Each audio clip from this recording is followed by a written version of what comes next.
Narito ang iyong pang-araw-araw na horoscope para sa Cancer para sa araw ng March 20, 2026.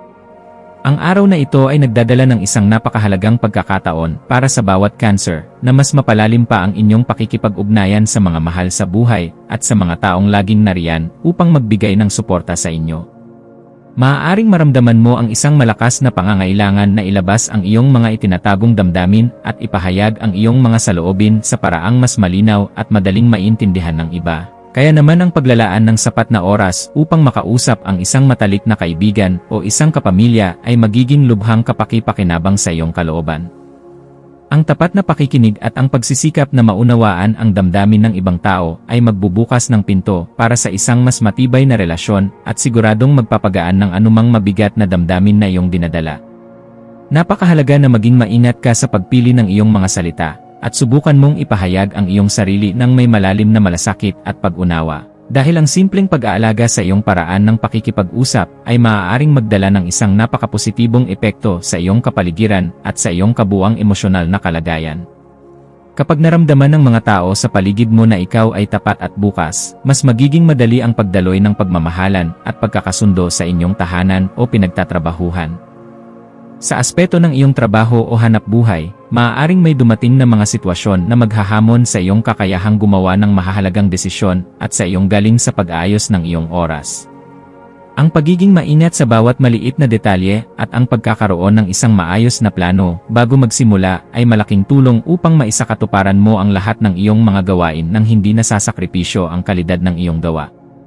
Huwag kang matatakot o mahihiyang humingi ng payo o makipagtulungan sa iyong mga katrabaho dahil ang pagsasama-sama ng inyong mga ideya ay lalong magpapabilis at magpapadali sa pagkamit ng isang magandang resulta.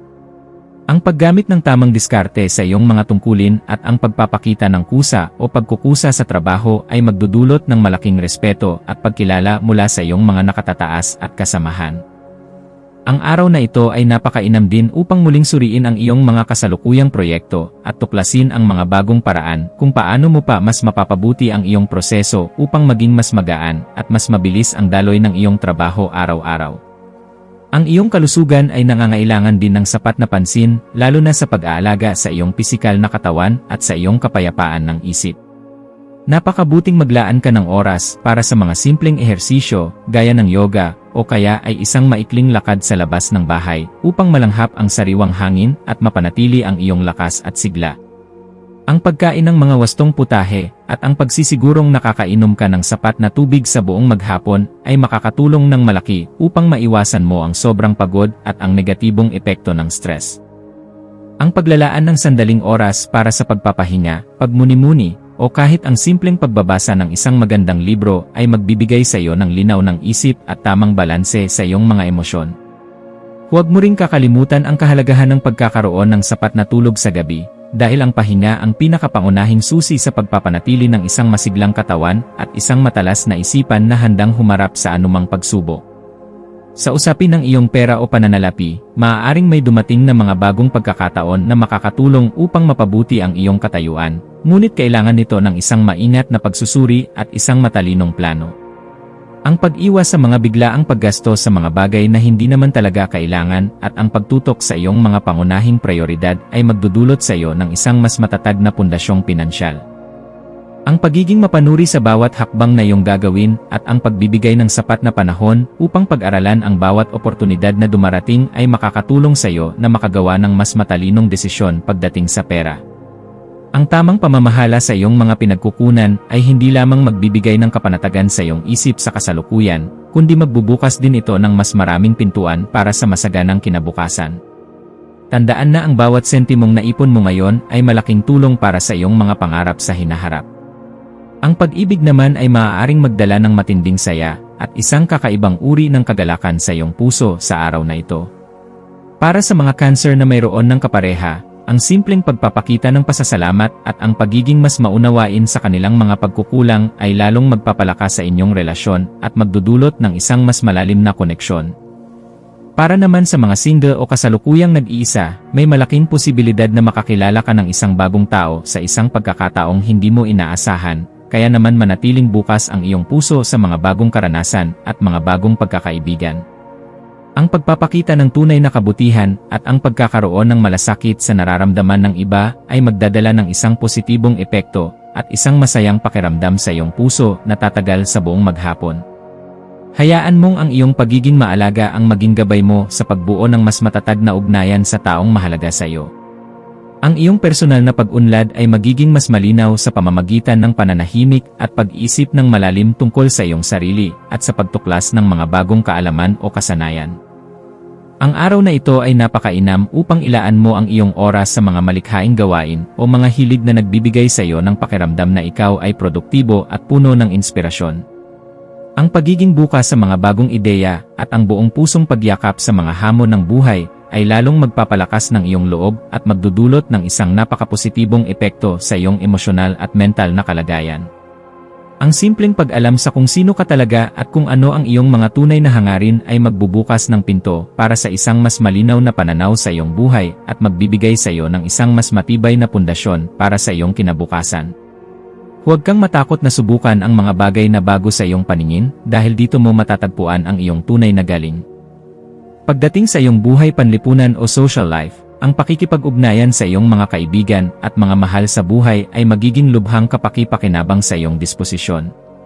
Ang pakikinig ng mabuti sa kanilang mga kwento, ang pagpapakita ng tunay na interes sa kanilang kapakanan, at ang pagiging isang maasahang suporta ay lalong magpapalalim sa inyong ugnayan at maaaring maging daan para sa mga bagong oportunidad sa iyong personal at profesional na buhay. Ang araw na ito ay nagbibigay sa iyo ng pagkakataon upang ipakita ang iyong likas na malasakit o empathy at ang iyong galing sa pakikipag-ugnayan sa kapwa, na siguradong magdadala ng inspirasyon at kasiyahan sa lahat ng mga taong nakapaligid sa iyo. Ang simpleng pag-aalay ng iyong oras para sa ibang tao ay hindi lamang nakakatulong sa kanila, kundi nagdudulot din ito ng isang mas malalim na koneksyon at kaligayahan sa iyong sariling puso. Ang iyong kakayahan sa pagiging organisado ay magiging isang mahalagang bahagi ng iyong tagumpay sa araw na ito. Ang pagsasaayos ng iyong schedule, ang paglilinis ng iyong personal na espasyo, at ang paglilista ng iyong mga dapat gawin ay lalong magpapalakas sa iyong pagiging produktibo at magpapadali sa iyong pagtupad sa mga responsibilidad na nakasalalay sa iyo. Ang pagkakaroon ng isang maayos at malinaw na plano sa simula pa lang ng araw ay magdudulot ng isang matinding kapanatagan sa iyong isip at magbibigay daan para sa isang mas maayos na daloy ng iyong mga ideya. Ang mga simpleng hakbang ng pag-aayos sa iyong mga gamit at ang pagtukoy kung ano ang dapat mong unahin ay siguradong magbubunga ng isang mas maayos at positibong resulta sa lahat ng bahagi ng iyong buhay. Kapag maayos ang iyong paligid, mas magiging maayos din ang takbo ng iyong pag-isip. Tungkol sa iyong kalusugan, huwag mo sanang kalilimutan na ang iyong mental at emosyonal na kagalingan ay kasing halaga rin ng iyong pisikal na kalakasan. Ang paglalaan ng oras sa sapat na pahinga, ang pagmuni-muni, o kaya ay ang paggawa ng iyong mga paboritong libangan ay makakatulong ng malaki upang ma-refresh ang iyong isip at mabigyan ka ng bagong enerhiya para sa mga susunod na gawain. Maging mapagmatsyag ka rin sa anumang mga senyales na ibinibigay ng iyong katawan gaya ng sobrang stress o pagkapagod, at huwag kang mag-atubiling kumilos agad upang maiwasan ang anumang mas malaking epekto nito sa iyong katawan at damdamin. Ang mga maliliit na hakbang gaya ng tamang pag-inom ng tubig, mga magaan na ehersisyo, at ang simpleng pag-relax ay mayroong napakalaking positibong epekto sa iyong pangkalahatang kalusugan at sigla sa buhay. Ang aspeto ng iyong pera ay nangangailangan ng mas maingat at mas mapanuring mga hakbang upang manatiling matatag ang iyong pananalapi. Ang masusing pagsusuri sa iyong mga araw-araw na gastusin, ang pagtatakda ng iyong mga prioridad sa buhay, at ang pagiging laging handa sa mga hindi inaasahang pangyayari ay magbibigay sa iyo ng isang matinding kapanatagan at magbubukas ng mas maraming oportunidad para sa iyong pag-unlad. Ang pagiging disiplinado at responsable sa paghawak ng iyong kinikita ay siguradong magbubunga ng isang matibay na pundasyon na magdadala sa iyo ng mas positibong resulta sa iyong hinaharap. Huwag kang magpapadala sa bugso ng damdamin pagdating sa pagbili ng mga bagay na hindi naman kailangan. Sa halip ay isipin mo ang iyong pangmatagalang seguridad at ang kapayapaan ng iyong isip pagdating sa usaping pinansyal. Sa pag-ibig, ang simpleng pagpapakita ng iyong pasasalamat at ang tapat na kabutihan sa iyong kapareha ay lalong magpapatibay sa inyong relasyon at magdadala ng wagas na kasiyahan sa inyong dalawa. Para sa mga Cancer na wala pang kapareha, ang pagiging bukas sa mga bagong karanasan, at ang pakikipag-usap sa ibang tao nang may tunay na malasakit ay maaaring maging simula ng isang bagong koneksyon na iyong pinakahihintay.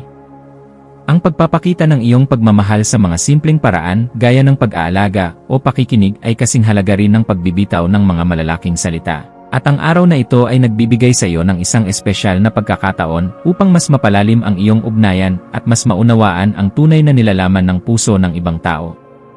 Ang pag-ibig ay nasa maliliit na bagay, kaya huwag mong kalilimutang ipadama ito sa mga taong mahalaga sa iyo. Ang iyong personal na pagmuni-muni o reflection ay malaking tulong upang makabuo ka ng isang mas malinaw na direksyon para sa iyong buhay sa mga susunod na araw. Ang paglalaan ng oras upang pag-isipang mabuti ang lahat ng iyong mga nagawa at ang mga aral na iyong natutunan ay magdudulot ng isang mas maayos at mas matalinong pagpapasya sa iyong hinaharap. Ang pagsusuri sa iyong sariling pagkatao at ang pagtukoy sa mga bahagi ng iyong buhay na maaari mo pang paunlarin ay siguradong magbubunga ng isang positibong pagbabago at isang mas malinaw na pananaw sa mundo. Ang pagkakaroon ng sapat na self-awareness o pagkilala sa sarili ay magbibigay sa iyo ng isang mas matibay na pundasyon sa anumang hakbang o desisyon na gagawin mo sa hinaharap na maghahatid sa iyo sa tagumpay na iyong minimiti. Ang iyong mga malikhaing gawain at ang iyong pakikipag-ugnayan sa ibang tao ay makakapagbigay sa iyo ng matinding kasiyahan at pakiramdam na ikaw ay may mahalagang nagagawa. Ang pakikilahok mo sa mga aktibidad na nagbibigay daan upang mailabas mo ang iyong mga likas na talento at kakayahan ay magdudulot ng isang positibong epekto hindi lamang sa iyong sarili kundi pati na rin sa iyong kapaligiran. Ang pagbubukas ng iyong isipan sa mga ideya ng ibang tao at ang pakikipagtulungan sa kanila sa mga proyekto ay lalong magpapalakas sa inyong mga resulta at magdadala ng inspirasyon sa bawat isa sa loob ng araw na ito.